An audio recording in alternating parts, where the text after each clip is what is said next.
faculdade? Ah, tá tudo ótimo. E aí, qual é a matéria que você está mais gostando? Não, todas são boas, né? Mas até agora eu tô gostando mais de organização da justiça e do processo. Ah, na minha época realmente era a que eu mais gostava. E aí, você está dando alguma coisa em relação a condições de ação, pressupostos processuais? Sim, a gente tá vendo isso agora. Ah, que legal, com essas novas inovações de novo CPC. Me conte alguma coisa. Júnior Maio.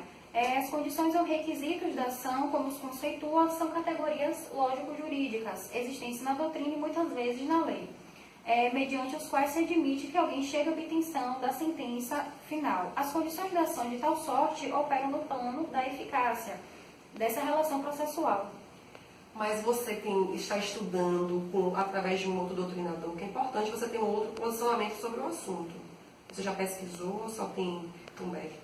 Não, na realidade a gente fez algumas anotações em sala, como você pode ver aqui, e eu andei estudando também sobre esse Alexandre de Freitas Câmara. E ele diz que, apesar de ter essas determinações e denominações de condições da ação, ele prefere abordar como requisitos do provimento final, ou seja, ele conceitua como requisitos exigidos para que o processo possa levar a um provimento final, ou seja, o de mérito, né? A ausência de qualquer delas leva à prolação da sentença terminativa, ou seja, a sentença que resolve o mérito da causa. É muito grupo de estudo, até para absorver melhor o assunto. Vocês não têm essa prática na faculdade? Não, na realidade a gente está formando um grupo de estudo, mas é porque eles estão atrasados. Chegamos! Olá, tudo bem?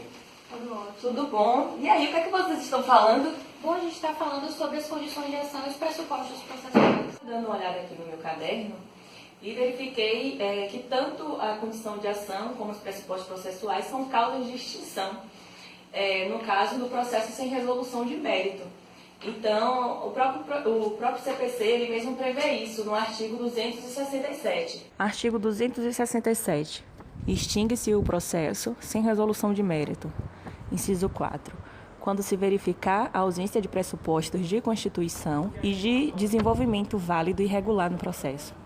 Inciso 6. Quando não concorrer qualquer das condições da ação, como a possibilidade jurídica, a legitimidade das partes e o interesse processual. Aqui, nas minhas anotações, eu pude ver que o próprio CPC conceitua, os pressupostos processuais como sendo de constituição de desenvolvimento válido e regular no processo.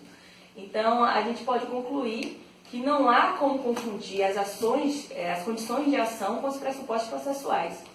Ainda que eles ensejam no processo como extinção, mesmo sem a resolução do mérito, quando ausentes, eles atuam em planos diferentes na relação jurídica. E considerando ainda também o conceito trazido no próprio artigo 267, no inciso 4, podemos concluir que os pressupostos processuais atuam no plano de validade da relação processual, enquanto as condições de ação atuam no campo de eficácia. Eu também estava dando uma olhadinha sobre esse assunto com o DJ, só que ele é muito mais abrangente, porque para ele os pressupostos processuais envolvem a questão dos elementos de existência, envolve as condições de eficácia e os requisitos de validade. E aí ele traz aquela questão dos elementos de existência objetivo, que quer dizer o objeto da demanda, e o subjetivo, que é as partes. Então, não adianta você ter um juiz incompetente, porque aquele processo ele não vai ser válido, então ele pode existir, mas ele não vai ser válido, então não vai prosseguir com o procedimento. Aí tem a questão também extrínseca, que é a questão do respeito ao formalismo, e a questão extrínseca, que é a questão da não existência de percepção, de dependência, convenção de arbitragem e coisa julgada. E ainda nós temos a questão de existir um interesse das partes. Então, se não existir interesse das partes, o juiz pode arquivar o processo e extingui-lo. Então, eu vejo que Didier ele é muito mais abrangente e eu gostei muito da posição dele. Eu pesquisei Paula Sarno, que divide os pressupostos processuais em pressupostos de existência e pressupostos de validade. Segundo Paula Sarno, ela informa que para existir o processo tem que haver uma relação processual devidamente constituída com a presença de 3 pontos, que é um autor com a capacidade de ser parte, que manifeste um ato de provocação inicial, que para alguns é a demanda, e perante órgão investido na jurisdição. Há também a necessidade da citação válida do réu, que é a controvérsia. Os pressupostos de existência podem ser divididos, tanto subjetivo como objetivo. A subjetividade dos pressupostos de existência engloba a capacidade de ser parte, abrangendo a aptidão para ser sujeito na relação processual. A investidura que pressupõe para que a existência do processo seja integrado e conduzida por órgão investido na função de julgar, que é o jurisdicional. Paula Sarno também, nessa citação do réu que você destacou, na verdade, ela diz aqui que existe uma primeira corrente doutrinária, ela é minoritária, porém muito significativa, que prega que a citação válida do réu é um pressuposto de existência do processo, que é indispensável para que a relação processual ela realmente seja travada. Já uma segunda corrente afirma que o processo pode iniciar e ser concluído sem a necessária citação do réu. Então, sendo este processo de existência somente para o réu.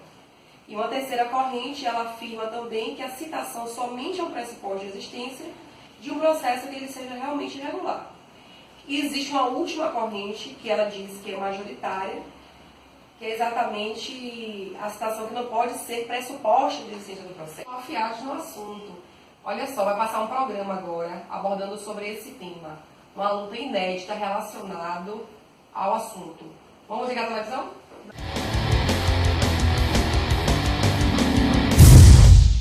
O CPC de 73 diz que nenhum juiz prestará tutela jurisdicional, senão que as partes o interessado a requeiram nos casos previstos em lei. E no artigo 262 do mesmo Código de 73 do CPC, diz que o processo civil começa por interesse das partes, mas se desenvolve por interesse CPC, artigo 2 de 2015. O processo começa por iniciativa das partes, segue o curso oficial, causa as necessidades de lei. Primeiro, o Código Civil de 1973 diz que a jurisdição voluntária ou contenciosa é exercida pelo todo o território nacional pelos juízes, conforme disposições trazidas por esse Código. CPC 2015, artigo 16. A jurisdição é exercida em todo o território nacional pelos juízes, conforme previsto neste Código.